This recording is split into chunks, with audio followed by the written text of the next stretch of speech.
Hey everybody, Huey Lewis here from Huey's Anime Movie Reviews. You caught me in the middle of taking out my garbage and my recyclables. You know, I'm just doing my part to protect the planet, recycling, making sure the planet doesn't turn into one big dark garbage pile. Well, hold on, let me get rid of this stuff first.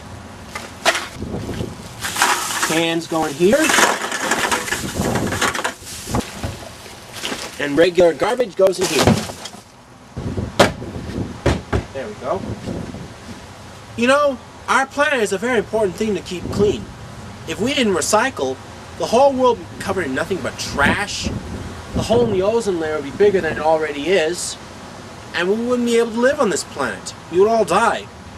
But I don't think a lot of people are aware of what's going on with our planet.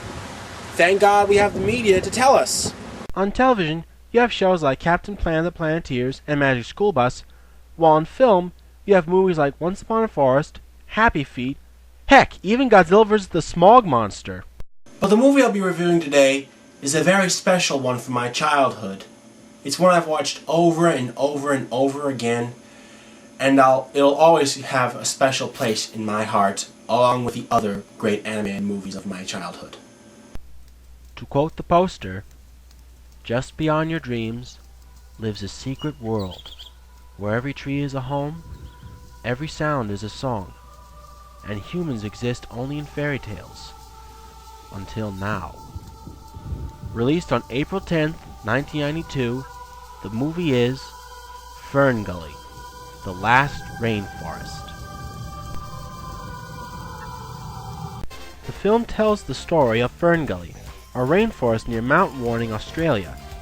A curious and mischievous fairy girl named Krista sees a part of the world she has never seen before beyond the rainforest, and believes humans dwell only on the nearby mountain. But the wise Sprite of the forest, and Krista's mother figure, Maggie Loon, says humans are extinct. In the opening scene of the movie, she says that they fled, driven away by the attack of an evil known as Hexus, the spirit of destruction and all that's toxic to nature, never to return and presumed dead. Krista mentions a cloud that she saw rising near the mountain, and Maggie Loon identifies it as smoke, but dismisses Krista's speculation that the smoke might be Hexus. No, there isn't a force in nature that could release him, and there are no poisons here on which he can feed. Hexus is trapped for all time. Usually when someone says something like this, something really bad is going to happen later on in the movie. Later, Krista encounters a mentally unstable yet comical fruit bat named Baddie, who has been experimented on by humans and now has wires and antennas fused into his head. Primary testing laboratory. No! Pass the probe. Graduate students all gather for... No! Love the haircut. Oh my God, it's Robin Williams! Woo! Sorry. Anyway, after befriending Baddie, Krista heads into the unknown, where she finds dead trees, all marked with red aerosol paint crosses, which mark them for cutting. She then finds male humans, and accidentally shrinks one named Zack in trying to prevent him from being crushed by a tree. What happened to me? I'm 3 inches tall. Zack goes on a wild adventure with Krista and Baddie, nearly getting eaten by the lizard Goanna, and unexpectedly falls in love with Krista.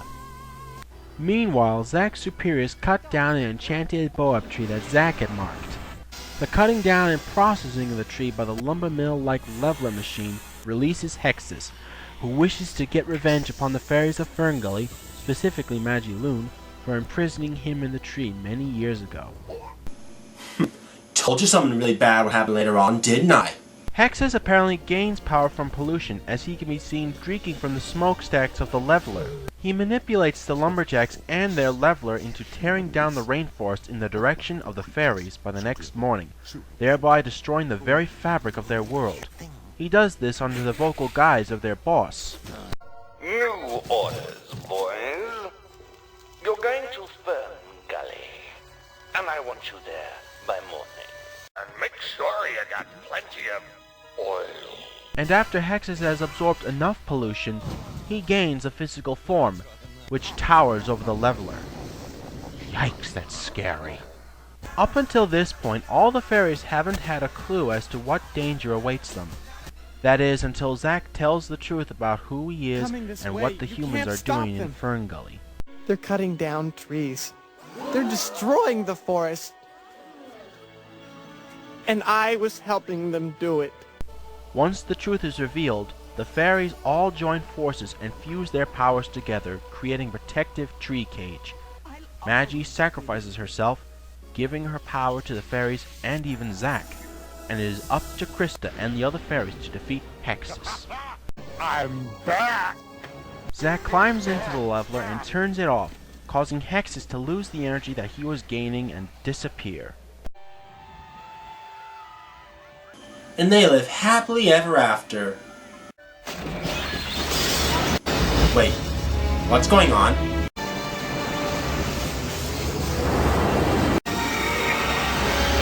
Jesus! It seems that Hexus is now reincarnated himself, looking more like an interpretation of Satan.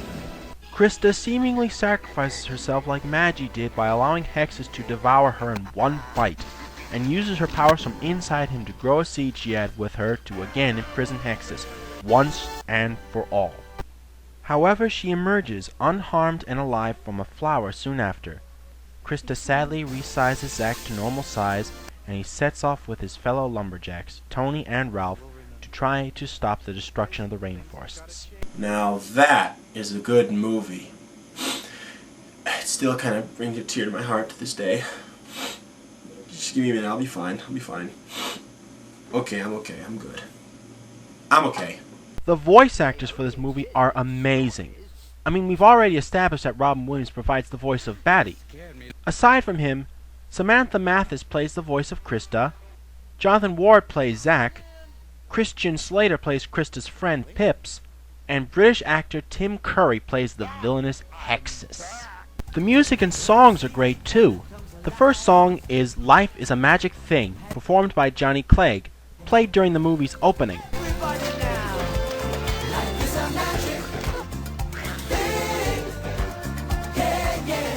The next song is the Baddie Rap, performed by Baddie, explaining how he got experimented on. Yo, the name is Baddie. The logic is erratic. Potato in a jacket. Toys in the attic. I rock and I ramble. My brain is scrambled. Rap like an animal. I'm a mammal. After that is If I'm Gonna Eat Somebody, performed by Tone Lock, who plays the lizard trying to eat Zack. If I'm gonna eat somebody, it might as well be you. After that is the villain song, Toxic Love, sung by Hexus. Slime beneath me, slime up above. Ooh, you love my toxic love. Then we get the love song, A Dream Worth Keeping, performed by Sheena Easton during the montage of Zack and Krista falling in love.